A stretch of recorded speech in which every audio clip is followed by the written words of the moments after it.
शिव पुराण उमा संहिता अध्याय 5वां नरक में गिराने वाले पापों का वर्णन। व्यास जी बोले, हे मुनीश्वर, इस संसार में पाप कर्म करने वाले पापी मनुष्य सदा नरक के भागी होते हैं। ऐसे नरक जाने वाले प्राणियों के विषय में मुझे बताइए।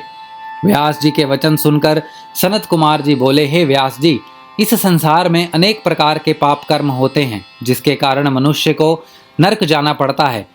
पर स्त्री की इच्छा, पराया धन पाने की इच्छा, दूसरों का बुरा सोचना, अधर्म करना, ये सब मन के पाप होते हैं। इसी प्रकार झूठ बोलना, कठोर बोलना, दूसरों की चुगली करना, ये वाणी द्वारा किए गए कर्म होते हैं। अभक्ष भक्षण करना, हिंसा करना, असत्य कार्य करना एवं किसी का धन वस्तु हड़प लेना, ये सभी शारीरिक पाप कहे जाते हैं और इनका फल बहुत भयानक होता है। अपने गुरु अथवा माता पिता की निंदा करने वाले महापापी नरक में जाते हैं। यही नहीं, ब्राह्मणों को कष्ट देना, शिव ग्रंथों को नष्ट करना भी महापाप माना जाता है। जो मनुष्य भगवान शिव की स्तुति एवं पूजन नहीं करते और ना ही शिवलिंग को नमस्कार करते हैं, वे भी नरक के भागी होते हैं।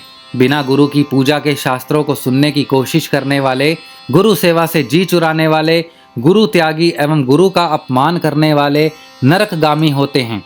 ब्रह्म हत्या करने, मद्यपान करने, गुरु के स्थान पर बैठने तथा गुरु माता को कुदृष्टि से देखने वाले नरक में जाने योग्य ही होते हैं।